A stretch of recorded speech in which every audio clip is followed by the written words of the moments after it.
اور وہاں سے جو مال غنیمت تھا وہ مدینہ لایا گیا، قیصر و کسریٰ کے وہ کنگن بھی لائے گئے۔ لیکن آپ کو ایک بات بتا دوں، حضرت سراقہ رضی اللہ تعالیٰ عنہ ایک بار حضرت عمر کی خلافت کے زمانے میں بہت شدید بیمار ہوئے، اتنے شدید بیمار ہوئے کہ لوگ آخری بار ان کو دیکھنے کے لیے آنے لگے کہ اب ان کی وفات قریب ہے۔ جب لوگ جمع ہوئے گھر میں، حضرت سراقہ نے جلال میں کہا، کیوں آ رہے ہو تم لوگ؟ سب واپس جاؤ، میں مرنے والا نہیں ہوں، تم سمجھ رہے ہو میں مر جاؤں گا؟ لوگوں نے کہا آپ کی حالت بہت نازک ہے، وفات قریب آ چکی، آپ کی ایسا نزع کا عالم لگتا ہے۔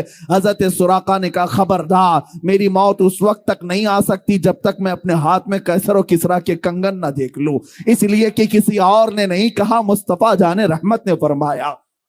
ان کی طبیعت صحیح بھی ہوئی، صحت یاب بھی ہوئے، اور حضرت عمر کے زمانے میں قیصر و کسریٰ کو فتح کیا گیا اور وہ کنگن لائے گئے، حضرت عمر کی بارگاہ میں پیش کیے گئے۔ حضرت عمر نے کہا میں نے رسول اللہ سے یہ سنا تھا کہ یہ کنگن سراقہ کے ہاتھ میں ڈالے جائیں گے، یہ لے جاؤ اے مسلمانوں، یہ امانت ہے، اور لے جا کر کے حضرت سراقہ کو پہنایا گیا۔ میرے مصطفیٰ کی زبان سے جو بات نکلی وہ ہو کر رہی، چاہے دن برباد ہو، سال برباد ہو، 100 سال بعد ہو، لیکن اتنی بات یاد رکھنا، زمین ٹل سکتی ہے، زمانہ ٹل سکتا ہے، میرے مصطفیٰ کا فرمان کبھی ٹل نہیں سکتا۔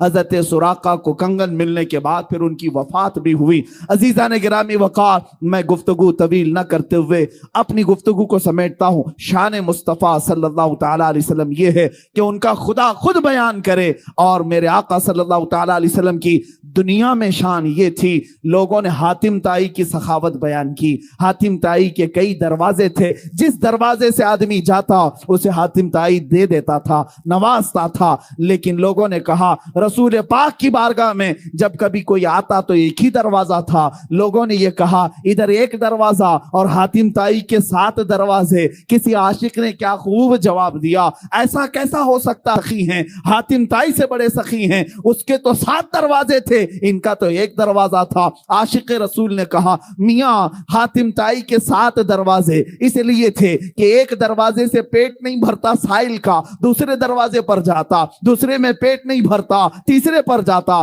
تیسرے میں پیٹ نہیں بھرتا، چوتھے میں جاتا۔ وہ 7 دروازوں کے چکر اسی لیے لگاتا کہ ایک دروازے پر پیٹ نہیں بھرتا۔ میرے مصطفیٰ کا ایک ہی دروازہ ایسا ہے، اتنا دیا جاتا ہے کہ اب سائل کے پاس دامن بھی تنگ ہوتا ہے۔ میرے کریم سے گر قطرہ کسی نے مانگا، دریا بہا دیے ہیں، دربے بہا دیے ہیں۔ اس میں ایک بات میں عرض کر دوں، بڑی لگتی ہوئی بات ہے، میلاد قریب آ رہا ہے، ہم سب کے لیے علاج بھی ہے، دوا بھی ہے۔ میں تقریباً ہر میلاد میں اس حکایت کو بیان کرتا ہوں، سعادت الدارین میں موجود یہ حکایت ایمان افروز ہے۔ ایک غریب آدمی، مفلس آدمی، قرض میں ڈوبا ہوا، پریشان حال، کئی لوگوں کے قرضے لیا ہوا آدمی تھا، اور اس کے جو قرض دار تھے انہوں نے پیسے مانگے، جب وہ دے نہیں سکا تو قاضی اسلام جو اس وقت تھے ان کے پاس مقدمہ کر دیا کہ یہ ہمارے پیسے لیتا ہے، کھا جاتا ہے، دیتا نہیں۔ قاضی نے بلایا اور کہا کیوں نہیں دیتا؟ کہا غریب آدمی ہوں، پیسے نہیں ہیں۔ کہا یہ بہانہ نہیں چلے گا، ان لوگوں کے جو تو نے قرضے لیے، قرض میں ڈوبے ہوئے لوگ جو آتم ہتیا کرتے ہیں، خودکشی کرتے ہیں، سن لو، بزدل نہ بنو، جان تمہاری بڑی قیمتی ہے۔ قرض میں اگر آج ڈوبے ہو، میاں اندھیرا آنے کے بعد اجالا بھی رب ذوالجلال ہی لاتا ہے۔ زندگی میں اگر اندھیرا آیا تو ڈرنا نہیں، کل کی صبح ہونے والی ہے، سورج تو نکلے گا۔ اب وہ قرضدار کو قاضی نے کہا 3 دن کا ٹائم دیتا ہوں، اگر ان کا قرضہ دے دیا تو ٹھیک ہے، ورنہ تجھے جیل میں ڈال دوں گا، جیل میں بھیج دوں گا۔ چھوٹے چھوٹے بچے تھے، بیوی تھی، روتا ہوا باہر نکلا، ایک بزرگ سے ملاقات ہوئی، پوچھا کیا بات؟ بتایا ایسا ایسا معاملہ ہے، قرض میں پریشان ہوں۔ اس بزرگ نے کہا کوئی بات نہیں، دنیا میں تجھے اگر تکلیف ہوئی ہے تو ایک کام کر، رات کو جا، نماز عشاء کے بعد کسی ایک اندھیری کوٹھری میں بیٹھ کر کثرت سے میرے آقا پر درود بھیج، حضور کو یاد کر، اور اپنے غم کی داستان حضور کو ہی سنا۔ ان کا دربار آج بھی کھلا ہے۔ اس نے اس بات میں ہمت محسوس کی اور گھر آیا، رات کا وقت جیسی ہوا، نماز عشاء کے بعد کمرہ بند کر کے ایک اندھیری کوٹھری میں رونے لگ گیا۔ اور جب کسی پر غم آ جاتا ہے تو بے اختیار آنسو بھی نکلتے، درد اس طرح کا تھا کہ کوئی چیز اس کے پاس نہیں تھی، بیوی بچوں کو پالے کیسے اور قرضہ ادا کیسے کرے۔ روتا روتا درود تو پڑھتا رہا، اور جب کافی رات ہو گئی، آنکھ لگ گئی، وہیں گر گیا، بستر پر لمبا ہو گیا۔ اور میرے عزیزو، یہی وہ رات تھی جب خواب میں تاجدار مدینہ تشریف لائے، میرے آقا صلی اللہ علیہ وسلم تشریف لائے۔ اللہ اللہ، وہ آفتاب رسالت، چمکتا ہوا چہرہ، گلاب کی پنکھڑیوں والے لب، جب میرے آقا تشریف لائے یہ کھل گیا، اور خواب میں ہی میرے آقا کے قدموں میں گرا۔ میرے آقا صلی اللہ علیہ وسلم نے کیا فرمایا؟ اے میرے غلام، کیا تو نے مجھے یاد کیا؟ کیا تو نے مجھے پکارا؟ ایک بات ہم نے بزرگوں سے سنا ہے، محمد کو ہم غم گساروں میں ڈھونڈو، محمد کو ہم بے قراروں میں ڈھونڈو۔ رسول پاک صلی اللہ تعالی علیہ وسلم جب کسی کا دل ٹوٹ جائے اس کے ہاں تشریف لاتے ہیں۔ اب اس غریب نے رونا شروع کیا، آقا میرے حال سب آپ پر آیا ہیں، آپ جانتے ہیں میں مفلس آدمی، غریب آدمی، تنگ دست آدمی۔ یہ حضور کی وفات کے 400 سال بعد کا واقعہ ہے، حضور کی وفات کے 400 سال بعد کا واقعہ۔ رونے لگا، کہا کہ میں قرض سے پریشان ہوں، قاضی نے مجھے کورٹ میں بلا کر کے کہا 3 دن میں اگر قرضہ نہیں دے گا تو جیل میں ڈال دوں گا، میرے بچوں کا کیا ہوگا، میری بیوی کا کیا ہوگا۔ رسول پاک صلی اللہ تعالی علیہ وسلم صاحب عطا ہیں، وہ کسی کو مایوس نہیں کرتے۔ ارشاد فرمایا، ایک کام کر، کل صبح اٹھنے کے بعد شہر میں چلے جانا، شہر میں بادشاہ کا ایک وزیر ہے، اس کا فلاں نام ہے، وہ میرا بڑا عاشق ہے، میرا بڑا عاشق ہے، اس کے پاس جا کر کے کہہ دینا کہ تجھے رسول اللہ نے بھیجا، اور جتنے مال کی ضرورت ہے اس سے لے لینا۔ خواب میں میرے آقا نے فرمایا۔ اب اس غریب نے، اس مفلس آدمی نے یہ پوچھا، یا رسول اللہ، بادشاہ کے وزیر کا دربار بڑا، لوگ بڑے آتے ہیں، اگر میں جاؤں، پہلی تو میری کوئی حیثیت نہیں، میں غریب فقیر آدمی، اور کہہ دوں کہ رسول اللہ نے بھیجا، وہ اگر پوچھے گا ثبوت تو میں کیا ثبوت دوں، کوئی پروف، کیا میں پروف دوں؟ سنیے میرے عزیزو، اللہ کے نبی نے فرمایا، اگر وہ تجھ سے سوال کر لے تو اتنا کہہ دینا، اس کے اور میرے بیچ میں ایک راز کی بات ہے جو کوئی نہیں جانتا۔ حضور نے راز کی بات بیان کی، جو وزیر ہے اس کا ایک راز ہے جو میں تجھے بتاتا ہوں، اس نے آج تک اپنی بیوی کو نہیں بتایا۔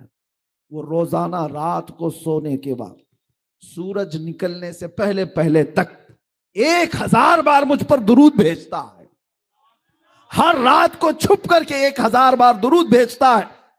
لیکن اس کے پاس جانا تو یہ کہنا کہ اے وزیر، کل کی رات تو نے درود پڑھنا بھول گیا اور سو گیا غفلت میں، کل کی رات تو نے درود نہیں پڑھا، جا کر کے اتنی بات کہہ کے میرے آقا نے فرمایا، اب یہ غریب آدمی وزیر کے دربار میں آیا، اور آنے کے بعد کہا کہ میں آپ سے اپنی حاجت لے کر کے آیا ہوں، مجھے رسول اللہ نے بھیجا ہے۔ وزیر نے کہا کہ میاں آج لوگ بڑی بات کرنے لگ گئے، مانگنا بھی ہے تو صحیح سے نہیں مانگتے، ایسی بات کرتے ہیں، حضور نے بھیجا، کیسے تو کہتا ہے؟ اس فقیر نے کہا، بڑے اس کو یقین تھا، اس نے کہا ہاں مجھے نبی اکرم صلی اللہ علیہ وسلم نے یہ بھی بتایا، روزانہ سورج نکلنے سے پہلے پہلے تو 1000 بار درود پڑھتا ہے، اور کل کی رات بھول گیا اور غفلت میں سو گیا۔ اتنا سنتے ہی وہ اپنی کرسی سے اچھل آیا اور کہا، یہ بات میں نے اپنی بیوی کو تک نہیں بتائی، کسی کو نہیں معلوم، اور اگر تو جانتا ہے تو آج تو میں کامیاب ہو گیا، آج تو میں کامیاب ہو گیا۔ اب مجھے یقین ہوا کہ میرا درود حضور تک پہنچ بھی رہا تھا، میرے آقا سن بھی رہے تھے۔ اے آنے والے، بتا تجھے کیا چاہیے؟ اس نے کہا میری یہ حاجت ہے۔ اس وزیر نے کہا ایک دو نہیں، میرا پورا خزانہ تیرے لیے ہے، آج تو نے جو بشارت لائی ہے، آج جو خوشخبری لائی ہے، وہ میری زندگی کی معراج ہے، جس مصطفیٰ کے لیے میں رات رات بھر بیٹھ کر کے درود پڑھتا تھا، ایک غریب نے میرے مصطفیٰ کی بشارت میرے گھر تک لائی ہے۔ عزیزان گرامی وقار، وہ خوش ہو کر بہت سارے مال سے اسے نوازا۔ سنو، ابھی واقعہ ختم نہیں ہوا، اصل بات تو یہاں شروع ہوتی ہے۔ اب وہ لے کر کے آیا، 2 دن بھی نہیں گزرے تھے، قاضی اسلام کے پاس آیا اور قاضی صاحب سے کہا ان قرضداروں کو بلاؤ جو مجھے بار بار قرض کا تقاضا کرتے ہیں، مال کا تقاضا کرتے ہیں۔ انہیں بلایا گیا۔ قاضی اسلام عدالت کی کرسی پر بیٹھے اور اس کے بعد اس مفلس اور غریب نے کہا آج جس کا جتنا قرض ہے سب دینے کو تیار ہوں، مال بھی میرے پاس ہے، پیسہ میرے پاس ہے، سب دے دوں گا۔ قاضی نے اس کی بات دیکھی اور سنی تو کہا بیٹھ جا کرسی پر تھوڑی دیر کے لیے۔ تھوڑی دیر بٹھانے کے بعد اب قاضی جو مقدمے میں شروع میں 3 دن پہلے جیل کی دھمکی دیا تھا، اب کہتا ہے اے مفلس غریب آدمی، آج کی عدالت میں فیصلہ بدل گیا ہے، تیرا قرض میں اپنی جیب سے ادا کروں گا، تیرا قرض میں اپنی جیب سے ادا کروں گا۔ وہ کھڑا ہو گیا، پوچھا 3 دن پہلے تو تم مجھے جیل میں ڈالنے کی دھمکی دے رہے تھے اور آج اپنا قرضہ، میرا قرضہ تم اپنی جیب سے دینا چاہتے ہو؟ یہی بات 3 دن پہلے بھی کر سکتے تھے۔ قاضی اسلام کھڑے ہو کر کے کہتے ہیں در حقیقت 3 دن پہلے میں تجھے جانتا پہچانتا نہیں تھا، جب یہاں سے تو چلا گیا، رات کو جب سویا میرا مقدر جگہ میرے آقا تشریف لائے، خواب میں میرے آقا تشریف لائے اور تیری طرف دکھا کر کے میرے آقا نے فرمایا اے قاضی اس کا فیصلہ نرم کر دے، یہ غریب میرا امتی ہے، یہ آج مفلس ہے، اس کے لیے نرمی کر، اگر تو اپنے مال سے قرض ادا کرے گا تو میں اللہ کی جنت میں تجھے محل عطا کروں گا۔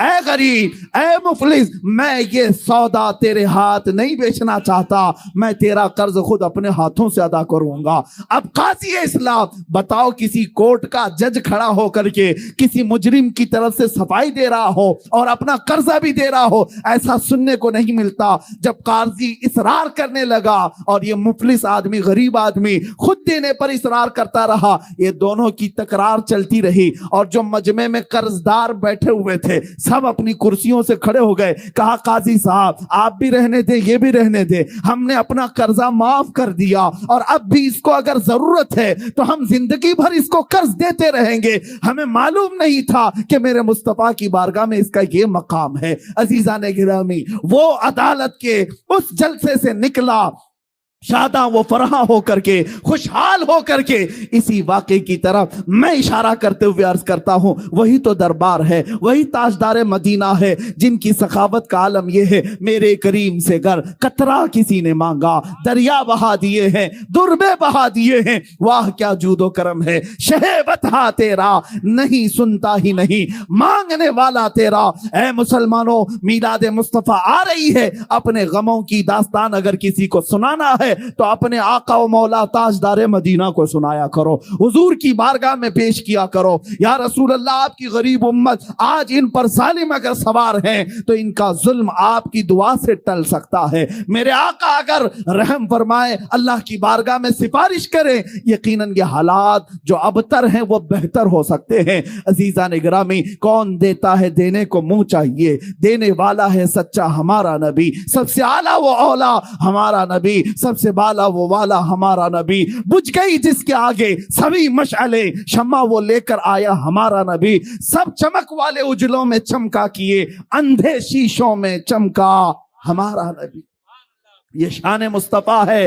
عزیزان گرامی وقار، یہ کائنات میں مسلمانوں کے لیے آج بھی وہ دروازہ کھلا ہے، ہم کیوں در بدر کی ٹھوکریں کھائیں، ادھر ادھر جائیں اور اپنے غموں کی داستان کبھی اس کو سنایا کبھی اس مالدار کو سنایا اور ذلیل و خوار ہو کر کے نکلتے رہے۔ ایک دربار میرے آقا کا ایسا ہے جہاں چور بھی چھپتا ہے، میرے آقا اس پر دامن رحمت ڈال دیتے ہیں۔ ڈھونڈا ہی کرے صدر قیامت کے سپاہی، وہ کس کو ملے جو تیرے دامن میں چھپا ہو، آتا ہے فقیروں پہ انہیں پیار کچھ ایسا، خود بھیک دیں اور خود کہیں منگتے کا بھلا ہو۔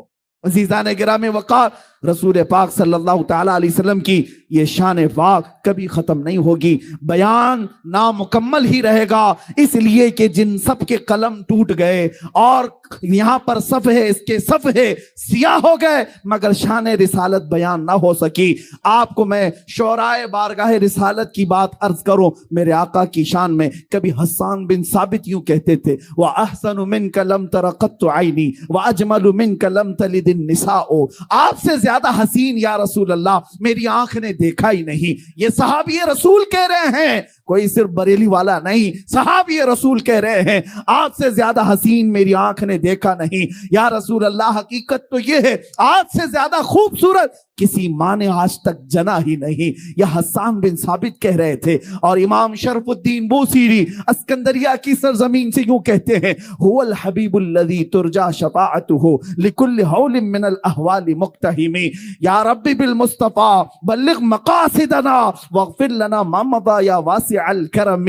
کبھی کسی شیرازی نے ایران کی سرزمین سے پکارا لا يمكن الثناء كما كان حقه بعد خدا بزرگ تو یہ قصہ مختصر. اور سعدی شیرازی نے کہا بلغ العلا بکمالہ کشف الدجا بجمالہ حسنت جمیع خصالہ صلو علیہ وآلہ. اور فارسی کے مشہور شاعر عاشق رسول علامہ جامی کہتے ہیں تنم فرسودہ جاں پارا ز ہجراں یا رسول اللہ، تنم فرسودہ جاں پارا ز ہجراں یا رسول اللہ، دلم پج مردہ آوارا ز عصیاں یا رسول اللہ. چوبازوئے شفاعت را کشائی برگنہگارا مکن محروم جامی را درا آ یا رسول اللہ. شاعروں نے اپنی اپنی بساط کے مطابق عرض کیا. اب آؤ وہ شاعر مشرق قلندر لاہوری بھی جب پکارتا ہے اقبال اپنی زبان میں یوں کہتا ہے بارگاہ مصطفیٰ کی شان بیان کرتے ہوئے محمد کی محبت دین حق کی شرط اول ہے، اسی میں ہو اگر خامی تو سب کچھ نامکمل ہے. کی محمد سے وفا تو نے تو ہم تیرے ہیں، یہ جہاں چیز ہے کیا لوح و قلم تیرے ہیں. قوت عشق سے ہر پست کو بالا کر دے، دہر میں نام محمد سے اجالا کر دے. سارے شاعر مصطفیٰ کی بارگاہ میں عرض کرتے رہے. اب آؤ شاعروں کا شاعر، کلاموں کا کلام، اماموں کا امام، بریلی کا تاجدار بھی بارگاہ مصطفیٰ میں شان بیان کرتے ہوئے یوں کہتا ہے زمین و زمان تمہارے لیے، مکین و مکان تمہارے لیے، چنین و چنا تمہارے لیے، بنے دو جہاں تمہارے لیے، دہن میں زباں تمہارے لیے، بدن میں ہے جان تمہارے لیے. ہم آئے یہاں تمہارے لیے، اٹھے بھی وہاں تمہارے لیے. جنا میں چمن، چمن میں سمن، سمن میں پھبن، پھبن میں دلہن، سزائے مہن پہ ایسے منن، یہ امن و امان تمہارے لیے. اشارے سے چاند چیر دیا، چھپے ہوئے خور کو پھیر دیا، گئے ہوئے دن کو عصر کیا، یہ تاب و تواں تمہارے لیے. خلیل و نجی مسیح و صفی سبھی سے کہیں کہیں نہ بنی، یہ بے خبری کی خلق پھری کہاں سے کہاں تمہارے لیے. صبا وہ چلے کے باغ پھلے وہ پھول کھلے کے دن ہوں بھلے، صبا وہ چلے کے باغ پھلے وہ پھول کھلے کے دن ہوں بھلے. لوا کے تلے ثنا میں کھلے رضا کی زبان تمہارے لیے، لوا کے تلے ثنا میں کھلے یا رسول اللہ ہم سب کی زبان تمہارے لیے.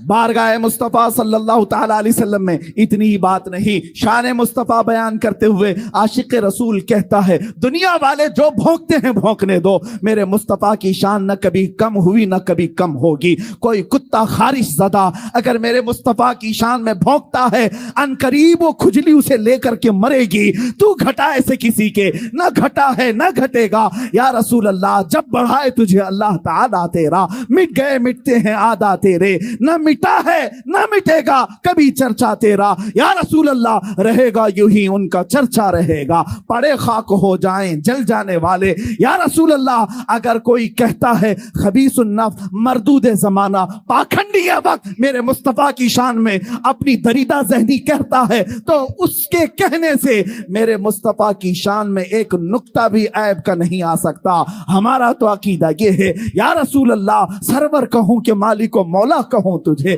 باغ خلیل کا گلے زیبا کہوں تجھے. اللہ رے تیرے جسم منور کی تابشیں اے جانے جام جانے تجلا کہوں تجھے. تیرے تو بس عیب تناہی سے ہیں بری، حیران ہوں میرے شاہ میں کیا کیا کہوں تجھے. لیکن رضا نے ختم سخن اس پہ کر دیا، خالق کا بندہ خلق کا آقا کہوں تجھے. رخ دن ہے یا مہر سما یہ بھی نہیں وہ بھی نہیں، شب زلف ہے یا مشک خطا یہ بھی نہیں وہ بھی نہیں. اور میرے مصطفیٰ کریم کی بارگاہ میں بریلی کا امام یوں کہتا ہے ہمارے گناہ جب بڑھ گئے تو ہمارا شک ہونے لگا کہ اب کیا ہوگا، تب کیا ہوگا. ڈر تھا کہ عصیاں کی سزا اب ہوگی یا روز جزا، ڈر تھا کہ گناہوں کی سزا اب ہوگی یا روز جزا. دی ان کی رحمت نے صدا یہ بھی نہیں وہ بھی نہیں.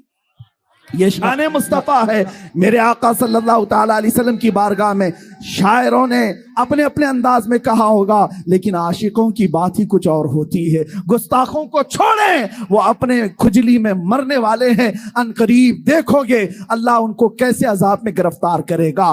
وہ آج بھی دنیا دیکھ رہی ہے۔ کسی ابھی شاعر نے نام لیا تھا، میں نے توبہ کیا اس مقدس اور پاکیزہ منبر پر اس خبیث مردود النفس کا کبھی نام تک نہ لیا جائے، کبھی نام نہ لیا جائے، جس کی ماں نے حلال طریقے سے پیدا نہ کیا ہو۔ منبر رسول پر اس کا ذکر کوئی معنی نہیں رکھتا، کوئی معنی نہیں رکھتا۔ گستاخ رسول قرآن کہتا ہے وہ زنا سے پیدا ہوتا ہے۔ عُتُلٍّ بَعْدَ ذَلِكَ زَنِيمٍ، سورہ قلم میں اللہ نے فرمایا جو نبی کی شان میں گستاخی کر رہا ہے وہ حلال نطفہ ہو ہی نہیں سکتا۔ جس کا نطفہ حلال نہیں اس کو منبر پر کیسے بیان کیا جائے؟ ہرگز آئندہ کبھی نام نہ لیا جائے، جہاں ضرورت ہوگی ہم نام ذکر کریں گے، لیکن ایک بات یاد رکھیں، ان کمینوں اور بدبخت زمانہ کو آج دنیا بھی دیکھ رہی ہے، اپنی ہی قوم سے پیچھا چھڑاتے ہوئے جگہ جگہ منہ چھپاتے ہوئے بھاگ رہے ہیں، لیکن الحمدللہ ایک عاشق رسول کے لیے اللہ نے ہر میدان کشادہ رکھا ہے۔ آج آپ نے دیکھا 6 مہینے نہیں گزرے ہوں گے اس خبیث کو آج منہ چھپانے کا کوئی دروازہ نہیں ملتا، لیکن الحمدللہ مجھ فقیر کو قدم رکھنے کی جگہ نہیں ملتی۔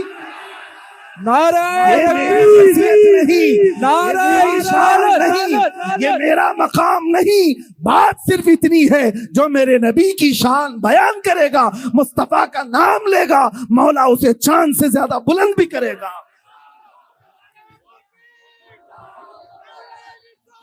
ان کے جو ہم غلام تھے، خلق کے پیشوا رہے، ان سے پھرے جہاں پھرائی کمی وقار میں۔ یہ ایک بات یاد رکھنا ہے سنی مسلمانوں، تمہاری عزت، تمہاری طاقت، تمہاری قوت کا راز صرف یہ ہے کہ محمد سے